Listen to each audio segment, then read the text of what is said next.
Ça commence. Entre le 11 et le 17 janvier, l'univers ouvre une brèche temporelle que vous n'avez pas choisie. Une brèche qui plonge directement dans les profondeurs de votre passé. Ces 7 jours ne ressemblent à aucune autre semaine de l'année 2026. Ils portent en eux une mission précise, faire remonter à la surface tout ce que vous avez enterré, oublié ou cru avoir dépassé.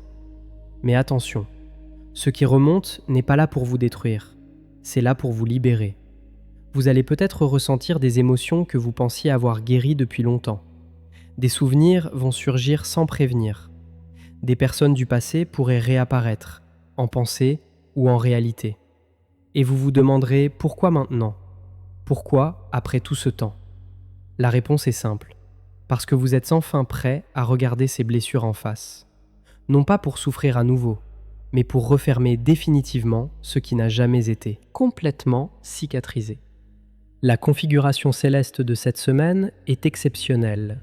Mars rétrograde dans le signe du Cancer réveille les mémoires familiales et les douleurs d'enfance.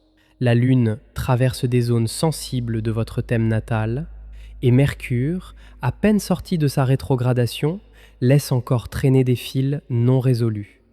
Tout cela crée un cocktail cosmique puissant. Un cocktail qui agit comme un révélateur photographique. Ce qui était invisible devient soudainement visible. Ce qui était enfoui remonte à la lumière. Cette semaine n'est pas une punition, c'est un cadeau déguisé. L'univers ne vous confronte jamais à ce que vous ne pouvez pas gérer. S'il fait remonter ces anciennes blessures maintenant, c'est parce que vous avez acquis la force nécessaire pour les transformer. Chaque larme versée cette semaine sera une libération. Chaque souvenir douloureux qui émerge sera une opportunité de guérison définitive. Préparez-vous, car ce que vous allez découvrir sur vous-même entre le 11 et le 17 janvier pourrait changer votre façon de voir votre propre histoire. Les blessures du passé ne définissent pas votre avenir. Elles sont simplement des portes que vous n'avez pas encore eu le courage de franchir. Cette semaine, l'univers vous donne la clé. Pour comprendre ce qui se joue entre le 11 et le 17 janvier, il faut d'abord comprendre pourquoi l'univers choisit ce moment précis pour remuer les profondeurs de votre âme. Ce n'est jamais un hasard. Les cycles cosmiques obéissent à une intelligence supérieure, une sagesse qui dépasse notre compréhension rationnelle. Et cette semaine, plusieurs forces célestes convergent pour créer ce que les anciens appelaient un portail de guérison. Mars poursuit sa rétrogradation dans le signe du Cancer depuis le 6 janvier. Cette planète d'action et de volonté recule dans le signe le plus émotionnel du zodiaque, celui qui gouverne la famille, les racines, les souvenirs d'enfance et les blessures maternelles. Quand Mars recule, il ne détruit pas, il revisite. Il vous ramène là où vous avez laissé des batailles inachevées, des conflits non résolus, des paroles jamais prononcées. Et dans le Cancer, ces batailles sont intimes. Elles touchent à ce que vous avez de plus vulnérable. Peut-être avez-vous grandi dans un foyer où l'amour était conditionnel. Peut-être avez-vous appris très tôt à cacher vos émotions pour survivre. Peut-être portez-vous encore les attentes non réalisées de vos parents comme un fardeau invisible sur vos épaules. Mars rétrograde en Cancer vient éclairer ces zones d'ombre. Non pas pour rouvrir des plaies par cruauté, mais pour vous montrer ce qui n'a jamais vraiment guéri.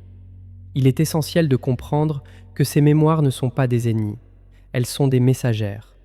Chaque souvenir douloureux qui émerge cette semaine porte en lui une information précieuse, une clé que vous avez perdue il y a longtemps.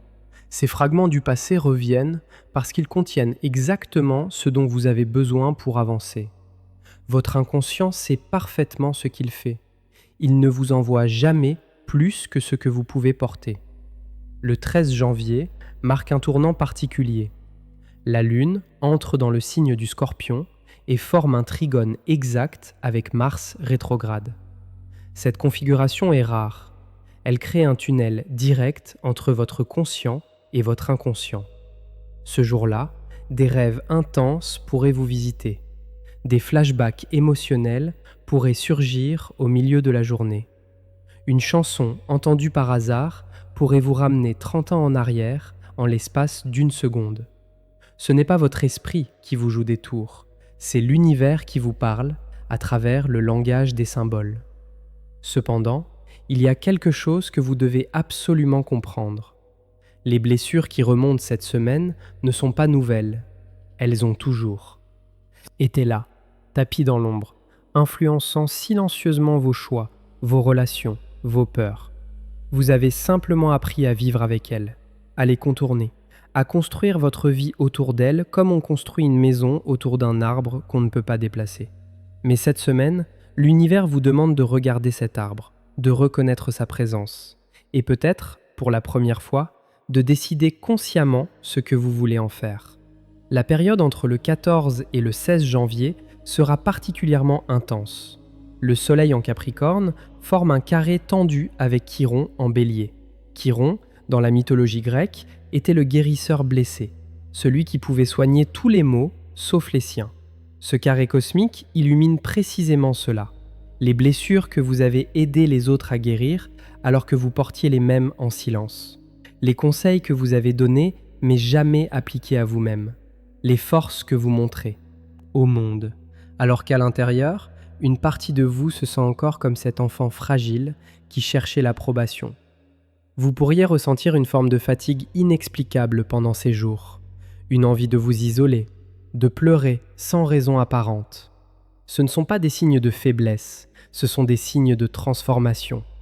Votre système énergétique se recalibre, il se débarrasse de ce qui ne lui appartient plus. Et ce processus demande de l'énergie, beaucoup d'énergie. Accordez-vous la permission de ralentir, de vous reposer, de dire non aux sollicitations extérieures. Votre corps sait exactement ce dont il a besoin pour traverser cette période. Il y a 3 types de blessures anciennes qui remontent spécifiquement cette semaine. La première concerne les blessures de rejet. Ces moments où vous avez senti que vous n'étiez pas assez intelligent, pas assez beau, pas assez aimable. Ces expériences ont créé en vous une programmation subtile, une voix intérieure qui vous dit encore aujourd'hui que vous devez prouver votre valeur, que vous devez mériter l'amour. Cette semaine, cette voix va se faire plus forte, non pas pour vous tourmenter, mais pour que vous puissiez enfin l'identifier et la faire taire. La deuxième catégorie concerne les blessures d'abandon, les moments où quelqu'un que vous aimiez est parti, physiquement ou émotionnellement. Ces expériences ont créé en vous une peur profonde, la peur que si vous vous attachez vraiment, vous souffrirez inévitablement. Alors vous avez appris à garder une distance, à ne jamais vous donner complètement, à toujours garder une porte de sortie. Cette semaine, des situations pourraient réactiver cette peur. Des souvenirs de départs anciens pourraient ressurgir. C'est l'occasion de comprendre que l'abandon des autres ne définit pas votre valeur. La troisième catégorie touche aux blessures de trahison. Les moments où votre confiance a été brisée, où quelqu'un en qui vous croyez vous a déçu profondément. Ces expériences ont construit des murs autour de votre cœur, des murs de protection qui sont devenus des murs de prison. Cette semaine, vous pourriez vous souvenir de ces trahisons avec une clarté nouvelle, mais aussi comprendre comment elles ont façonné votre difficulté à faire confiance. Et peut-être commencer à distinguer entre prudence saine et fermeture excessive. L'énergie du 15 janvier est particulièrement propice à un travail de pardon. Pas le pardon superficiel qu'on prononce du bout des lèvres, le vrai pardon, celui qui libère non pas l'autre, mais vous-même. Pardonner ne signifie pas approuver ce qui a été fait. Cela signifie refuser de porter plus longtemps le poids de la rancœur. Chaque gramme de ressentiment que vous portez est un gramme d'énergie volée à votre présent. Cette semaine vous offre la possibilité de récupérer cette énergie. Mais attention à un piège fréquent. Certains confondent revisiter le passé avec s'y installer. L'objectif n'est pas de ruminer, pas de rejouer indéfiniment les scènes douloureuses. L'objectif est de traverser, de reconnaître ce qui s'est passé, d'honorer la douleur que cela a causée, et de choisir consciemment de ne plus laisser ces événements définir votre présent. Ce que l'univers vous demande cette semaine dépasse largement le simple fait de vous souvenir. Il vous demande de transformer, de transmuter, de prendre cette matière brute qu'est la douleur et d'en faire de l'or. Les alchimistes du Moyen Âge cherchaient à transformer le plomb en or. Ils ne savaient pas que la vraie alchimie se produit à l'intérieur de l'être humain. Et cette semaine, vous êtes invité à devenir votre propre alchimiste. Entre le 11 et le 17 janvier, une fenêtre énergétique rare s'ouvre. Vénus en Poisson forme un sextile harmonieux avec Uranus en Taureau le 16 janvier. Cette configuration apporte des éclairs de compréhension soudaine, des moments où tout devient clair en un instant, où vous comprenez enfin pourquoi certaines choses se sont passées comme elles se sont passées. Ces révélations ne viennent pas de l'extérieur, elles émergent de l'intérieur, comme si une partie de vous avait toujours su, mais n'était pas prête à voir. Pourtant, comprendre ne suffit pas. L'univers vous demande d'agir.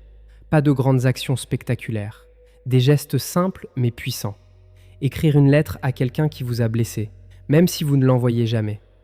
Brûler symboliquement les souvenirs qui vous enchaînent. Prononcer à voix haute les mots que vous n'avez jamais osé dire. Ces rituels peuvent sembler insignifiants. Ils sont en réalité d'une puissance considérable, car ils signalent à votre inconscient que vous êtes prêt à tourner la page. Le 17 janvier marque la fin de cette fenêtre de guérison intense. Ce jour-là, la Lune entre en Capricorne et rejoint le Soleil pour préparer la nouvelle Lune du lendemain. C'est un moment de fermeture, de conclusion. Tout ce que vous aurez traversé, compris, libéré pendant cette semaine sera scellé, intégré dans votre nouvelle réalité. C'est pourquoi il est si important de ne pas fuir les émotions qui remontent, de ne pas les anesthésier avec des distractions. Chaque émotion pleinement vécue cette semaine est une chaîne qui se brise. Il existe un phénomène que peu de gens comprennent. Les blessures non guéries se transmettent de génération en génération. Vos grands-parents ont porté des douleurs qu'ils n'ont pas pu exprimer. Vos parents les ont héritées sans le savoir. Et vous les portez à votre tour. Cette semaine, vous ne guérissez pas seulement vos propres blessures, vous guérissez celles de toute une lignée. Chaque larme que vous versez libère non seulement vous, mais aussi ceux qui viendront après vous, vos enfants, vos petits-enfants. Vous êtes le maillon de la chaîne qui choisit de briser le cycle. Cette responsabilité peut sembler lourde, mais elle est aussi un immense privilège. Vous avez été choisi pour accomplir ce travail de guérison, pas par hasard, parce que vous avez la force, la conscience et le courage nécessaires. Vos ancêtres n'avaient pas les outils que vous avez aujourd'hui. Ils n'avaient pas accès à cette compréhension. Vous, vous l'avez. Et c'est précisément pour cela que cette mission vous revient. Le 14 janvier, Mercure entre en Capricorne et apporte une clarté mentale nouvelle. Les pensées confuses des jours précédents commencent à prendre forme. Vous pouvez enfin mettre des mots sur ce que vous ressentez. Nommer une blessure est le premier pas vers sa guérison. Tant qu'une douleur reste floue, indéfinie, elle garde son pouvoir sur vous. Mais dès que vous pouvez la regarder en face et dire avec précision ce qu'elle est, elle commence à perdre son emprise. Certains d'entre vous vivront cette semaine des synchronicités troublantes. Des coïncidences qui n'en sont pas. Un ami qui vous appelle exactement au moment où vous pensiez à lui. Un livre qui tombe de l'étagère sur la page exacte dont vous aviez besoin. Une chanson qui passe à la radio avec les paroles parfaites pour votre situation. Ce sont les signes que l'univers vous accompagne, que vous n'êtes pas seul dans ce processus, que des forces invisibles travaillent avec vous pour votre libération. Mais il y a aussi ceux qui résisteront, qui refuseront de regarder ce qui remonte, qui choisiront de s'enfuir dans le travail, dans les écrans, dans n'importe quelle distraction. Ce n'est pas un jugement, c'est une compréhension. La peur de la douleur est naturelle. Personne n'aime souffrir. Cependant, sachez ceci, ce que vous refusez de regarder cette semaine reviendra, plus fort, plus insistant. L'univers est patient, mais il est aussi persistant. Ce qui doit être guéri sera guéri, maintenant ou plus tard. À vous de choisir. Pour traverser cette semaine avec grâce, quelques pratiques peuvent vous soutenir. La première est l'écriture. Chaque soir, prenez quelques minutes pour écrire ce qui a émergé pendant la journée. Sans filtre, sans censure. Laissez votre main courir sur le papier. Vous serez surpris de ce qui sort. Des mots que vous ne saviez pas porter, des vérités que vous vous cachiez à vous-même. La deuxième pratique est le contact avec l'eau. L'eau est l'élément de la purification émotionnelle.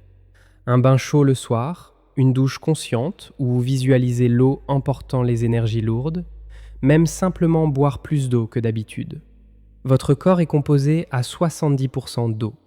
Quand vous purifiez l'eau en vous et autour de vous, vous purifiez vos émotions. La troisième pratique est le mouvement.